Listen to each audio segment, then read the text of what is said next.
Good morning. My name is Darian Jones. I'm the Caregiver Education and Digital Specialist at Care Partners. Thank you so much for joining us. We're here with another Hot Topic Live segment.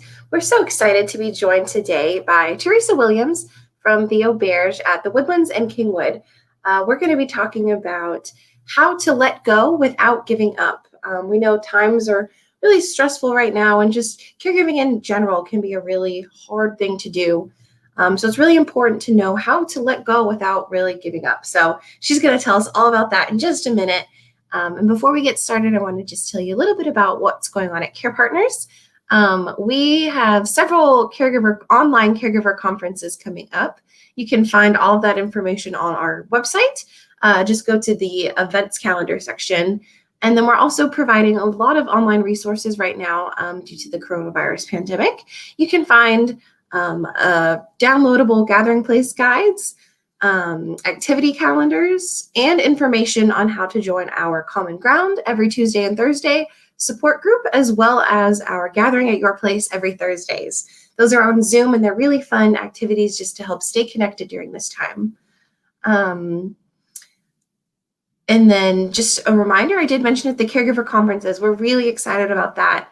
And we hope that you can check it out. I think with those updates, and the last update is we would still love to hear from you and what you're doing at home and how you're staying active and connected and just what you're doing during this time. If you have any thoughts or ideas about things you want to see, or just share with us how you're doing and what activities you're up to, you can email us at info@carepartnerstexas.org. And with that, I think we'll go ahead and get started with the topic today. I'm going to introduce our guest. Hi, Teresa. How are you doing this morning? I'm doing well. How about yourself? I'm good. I am really looking forward to this segment, and I'm so glad that you're able to be here. Before we get started, do you want to just introduce yourself, tell us a little about who you are, and tell us about the Auberge? Oh, okay. I'm Teresa Williams. I'm a master level social worker. I've been actually in this industry for 14, 15 years now. The Auberge is formerly Silverado. And so with this being said, what we do now is like an offset of what we did at Silverado. So what we're doing is that we strictly deal with memory care. It's an assisted living memory care. So we go all the way from early onset to late stage dementia. And we address the different kinds of dementia as well. But we are making sure that they still have a good quality of life. So I work at the Auberge at the Woodlands as well as Kingwood. So I'm definitely a passion for this industry.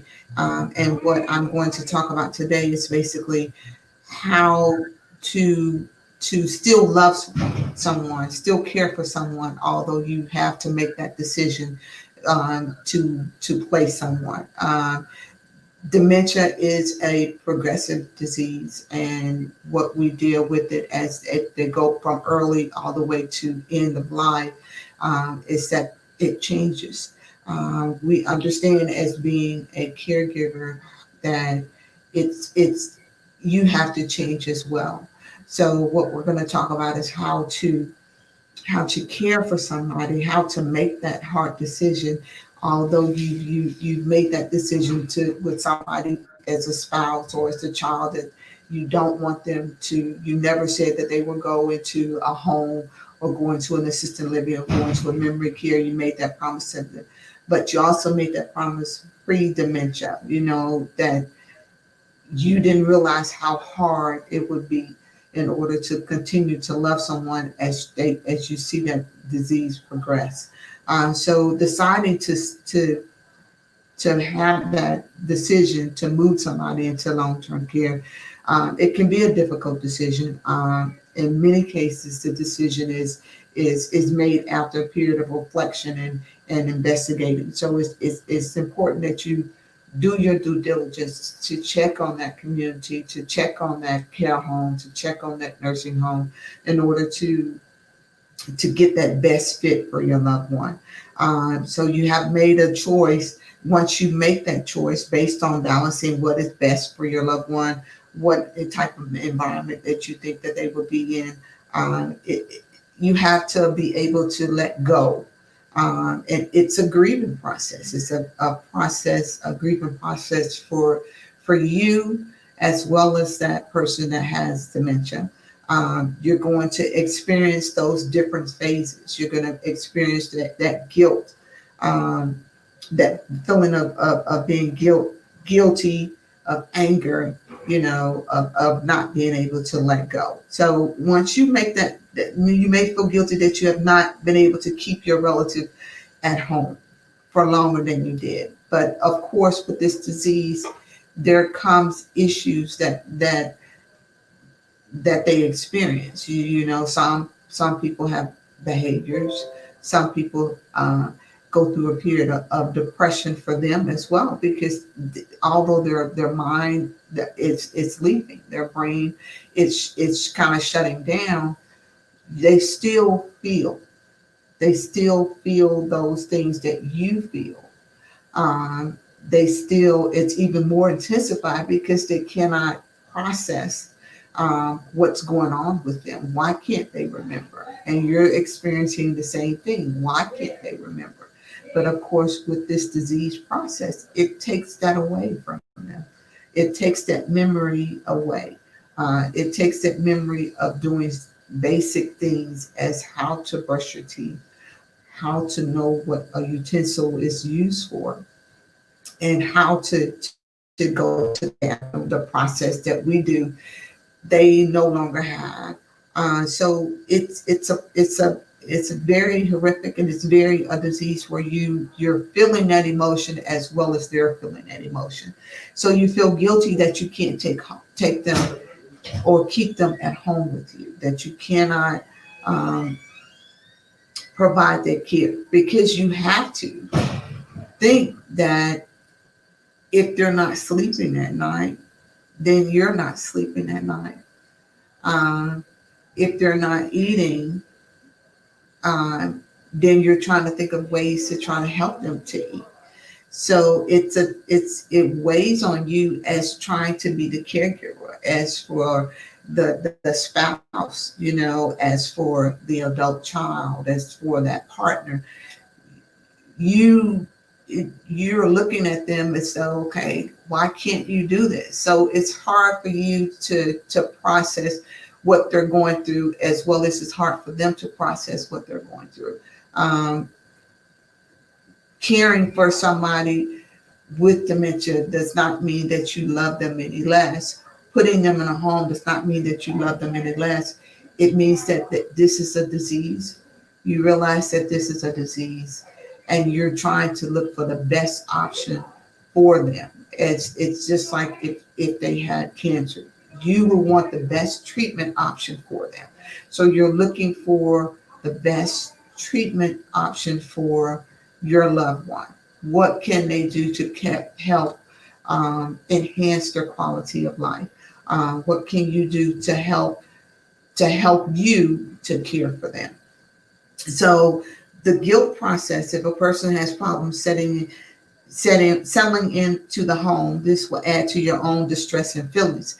So with any person that has dementia, what they're going through is that it's a change in setting. So it's a change for them, it's a change for you. So you have to process that a different way. So the adjustment process for them as well as for you, um, it's things that you have to go through. You have to be able to say, I'm releasing the care for this loved one, for your loved one, but I'm not releasing the care that I feel for them, or the feelings that I feel for them. It's just becoming hard for me to assist them and still function day in your own, environment. Most of them, if they're a loved one, if you're a parent, you're still working. If they're a spouse, you may still be working. Even if it's not you, you have to think of what are your giving to them at staying at home? Are you giving them still that ability to still activities? Are you giving that stimulation that they need, or are you just basically all you're doing is watching them, making sure that they're not getting to that, making sure that they're not trying to do this, making sure that they're, trying to stimulate, and it's not stimulating for you. All you're doing is being the caregiver. You're not no longer being the spouse. You're no longer being the child. You're being the caregiver. So you're taking on that role and responsibility, and it's hard. It's hard for you to be able to step into that role of caregiver versus stepping out of that role as spouse. So it's helpful for you to be able to understand that, okay, I have different different roles. Your role change, but it doesn't mean you love them any less because your role changes. It just means that you have to be able to release that role of caregiver and then go back to being that spouse. So having to make that decision, you're going to feel guilty. You're going to feel anger. Um, you're going to feel that loss and that loneliness. You're going to grieve because it is a sense of loss because you lose that spouse, that that that mother, father to disease. So it's important for you to be able to understand it. It doesn't make you a bad person. It's just understanding that I have to grieve as well as they have to grieve. I have to be able to release that caregiver role so that I can go back to being that spouse or that child. You're going to feel that sense of loss. There's no way around it. You're going to. It's the one of the most powerful feelings that you can feel that caregivers experience, and it depends on your relationship, but it's stressful. But it understand that it's part of that grieving process. It's a loss. You're losing your mom, your dad. You're losing your spouse. You're losing them to this disease. But if you don't allow somebody to help you or to step into that role of caregiver, then you will lose yourself as well. It can be lonely. If you've been married for 40, 50 years, and this disease kind of takes that process, those memories from you, you have to be able to step into that role and make new memories where they're at in that disease process because you cannot stop it. It's going to progress. This is a progressing disease. So you're feeling as though you can stop it somehow. You can slow it down by stimulating that brain, but there's no cure for the different forms of dementia, the different types of dementia. It goes in stages. When you see early, you still think that ray of hope that they're going to be, and they can extend in that period for long periods of time. But if they have been diagnosed with dementia, with Alzheimer's disease, with Lewy body, with the different types of dementia, it's going to progress. How fast it progresses is how much you stimulate that brain. It can slow it down, but you cannot stop it. And it depends. Everybody's different. There's no two ways of, well, if you say that my mom or my dad had dementia, you may think that if your loved one, they're going to progress the same. No, it doesn't. It's different in everybody. But being a caregiver can be a very hard and stressful job, but you're going to have to go through those grieving process as well. I know that people say, okay, it's different. I'm not gonna go through this, but as it progresses, they're going to progress to that stage, that severe stage where they're not going to know you. They're not going to know how to eat anymore. They're not going to know how to go to the bathroom. They're not going to know how to do this. So letting go without giving up. It's understanding that disease process, um, that is going to progress, and that as a caregiver, you have to make that decision, the best decision for your loved one, the best decision as far as what's the best outlet for them. You can have people to come into your home, and that's a good, you also have to make that decision, who is best to come into your home. So when you sign up for that, when you're doing that, that's an interview process as well. It's a process of, if you're a private person, do I really want someone to come into my home? Do I really want them to do that?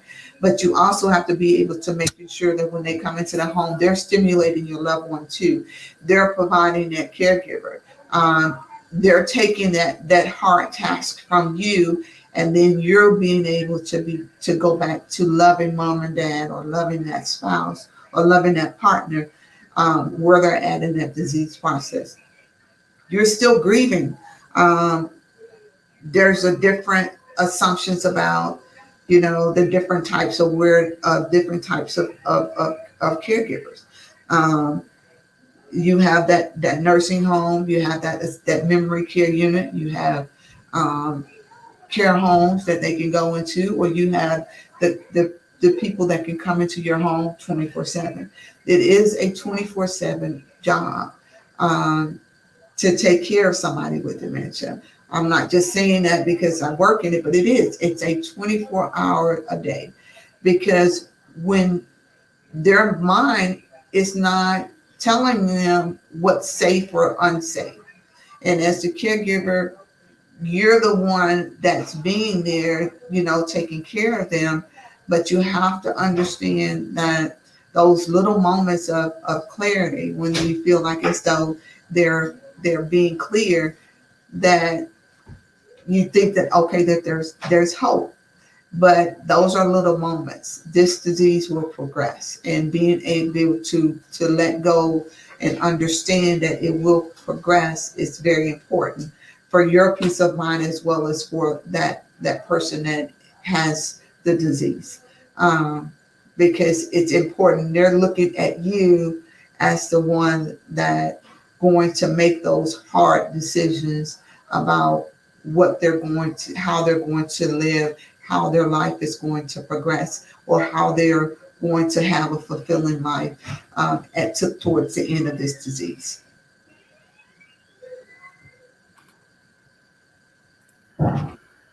Thank you so much. I really like how you said it's kind of the small moments that we need to really Mm-hmm. cherish in a way. Um, um, and I was also going to ask, do you have any advice for someone who maybe is at that breaking point, or Mm-hmm. they're feeling just really overwhelmed? Do you have any Yeah, tips for I, people I, I in that hope situation? to tell everybody that don't wait until you have a traumatic event. A person with dementia, every event, if they have a urinary tract infection, if they go from home to the hospital, if they transit, all those are considered traumatic events for them. Don't wait until they leave home, or they wander from the home, or they have a fall and break something. Don't wait until that point. It's going to happen. You cannot. If you are at home and you are trying to keep eyes on somebody that has dementia 24 hours a day, how that is going to impact you. There's no way around it. So please look at that. If you have a loved one that has dementia or has been diagnosed, start looking at your options now. Start looking at your living wills, your power of attorneys, and things like that now, because when that early stages are when you need to start putting things in place, because the disease is going to progress.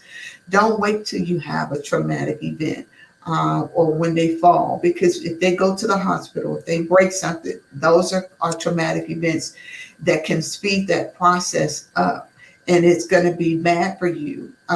When someone goes to the hospital, somebody with dementia don't know what's going on. They don't know how to answer the questions. They don't know that.